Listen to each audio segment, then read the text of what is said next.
దేవుడా నీ గుడి గోలా ఇన్ని సావులిచ్చినావే, కొన్ని కన్నీళ్ళిచ్చినావు. జరగాల్సిన పనులు చాలా ఉన్నాయి చిన్నయ్య. చిన్నయ్య చిన్నయ్య లే చిన్నయ్య, చిన్నయ్య లే చిన్నయ్య. అయ్యా చిన్నయ్య, చిన్నయ్య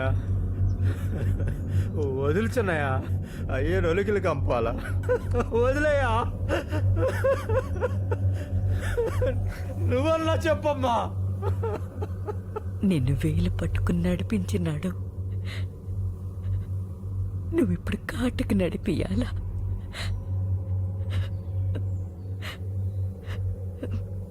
వీరా, ఇంక నువ్వైనా వదలరా అయ్యా.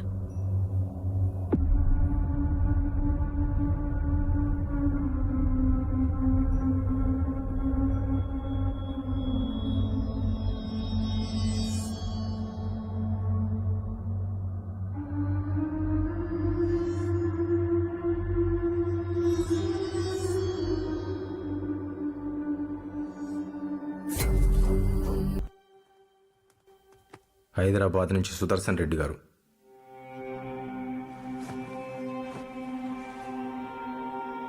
చెన్నయ్య లైన్లో ఉన్నాడయ్యా.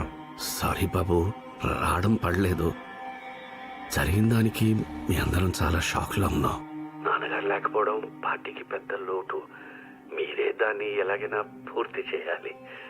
ఇక్కడ పనులు పూర్తి కాగానే వచ్చి కలుస్తాను. ఉంటాను బాబు.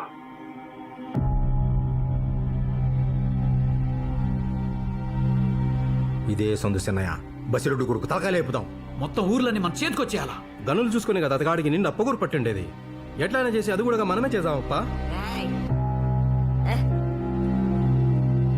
ఊళ్ళో ఇల్లుండాదా ఇంట్లో ఊరుండాదా మీ బగిసికి బసిరెడ్డి కొడుకు సాలా బెంగళూరులో ఉన్నవాని మనోని కూడా సంపితే సాల్నా పొండ్రా పొండి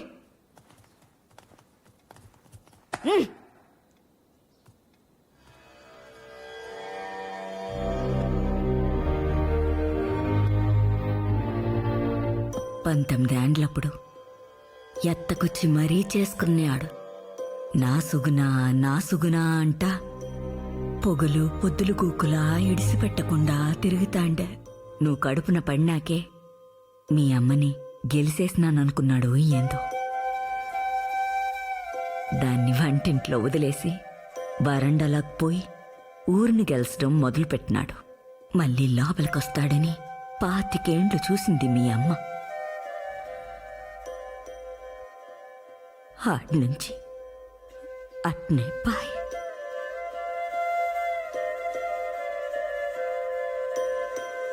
ముప్పై ఏండ్ల నాడు మీ తాత కత్తి పట్టినాడంటే అది అవసరం అదే కత్తి మీ నాయన ఎత్తినాడంటే అది వారసత్వం 10 దినాల నాడు అదే కత్తి నువ్వు దూసినావంటే అది లక్షణం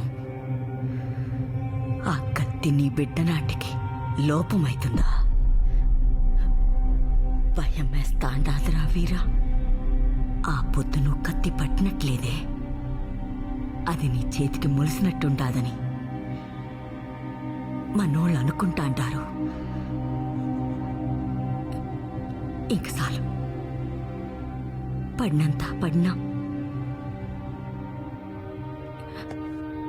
ఈ రొంపులొత్తి కాక నాయనా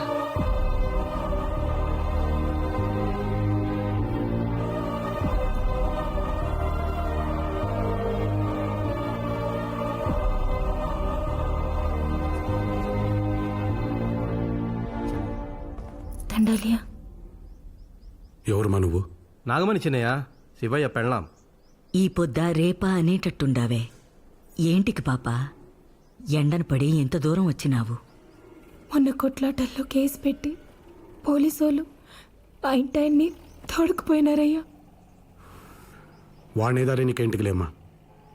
నేను వకీల్తో మాట్లాడి వాడిని బెయిల్ మీద తోడుకొస్తాలే. నువ్వు ఇంటికి పో. వద్దునే వద్దు చిన్నయ్య, ఓనికి వేయలొద్దు. అయ్యో రామరెడ్డి దాహం తీసుకురా. చిన్నయ్య బయట మన వాళ్ళు మాట్లాడుకుంటా అన్నారు బసిరెడ్డి కొడుకుని చంపుతారంటనే. ఇప్పుడు మా మగోడు బయటకు వచ్చినాడంటే కత్తి పట్టుకుని ఆ నల్లగుడి మీదకు పోతాడు. ఆడనే పగోళ్ళు చంపినారంటే పుట్టింది ఏ పెట్టని కొడుకు తెలియదు కదయ్యా. వద్దు చిన్నయ్య, వాడికి వేయలొద్దు. వాడు జైల్లోనే ఉంటే కనీసం మేలాకొట్లనైనా బిడ్డని చూపిస్తాం. వాడు బయటకు వచ్చినాక ఎట్టాగు మీ చేతిలో కత్తే కదయ్యా. రాతిత్తే అనుకుంటాం. నీకు దడ్డ పెడుతొచ్చింది. వాడిని బయటకు తీసుకురాదయ్యా, బయటకు తీసుకురాదయ్యా.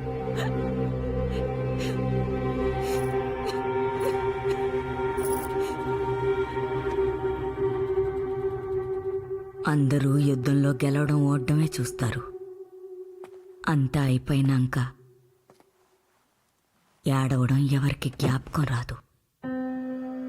గెలిసినోడు ఏడ్సాలా, ఓడినోడు ఏడ్సాలా. వాని రోజొస్తే ఎవడైనా గెలుస్తాడు. కాని వీరా యుద్ధం రాకుండా ఆపుతాడే వాడు గొప్ప, వాడే గొప్ప.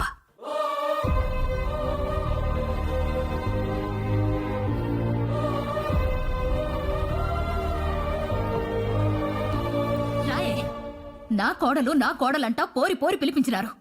దాని మెళ్ళో తాళిబొట్టు బళ్ళగాని నా మొహం మీద బొట్టు తుడిపేసినారు. చాలు చాలు, ఈ కొంపకు ఆడబిడ్డని పంపే కంటే మెడకి బండగట్టి పెన్నెట్లో తోసేది మేలు. పుణ్యమన్నా వచ్చాది.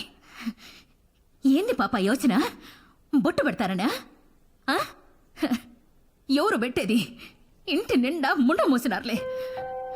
పోయి దేవరమ్మల బొట్టు పెట్టుకొనిరా పో.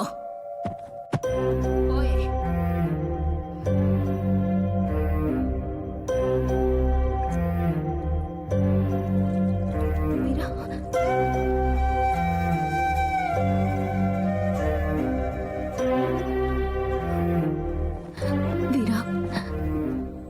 మీ నాయన అట్టపోయినాడు నువ్వు ఇట్టపోతాండావా?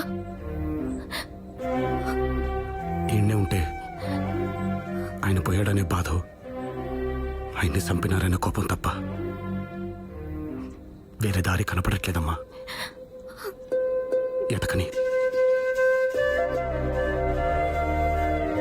అయినోళ్ల కోసం కత్తి దూశాను, అదే అయినోళ్ల కోసం కత్తి వదలలేనా? వెళ్ళి తీరా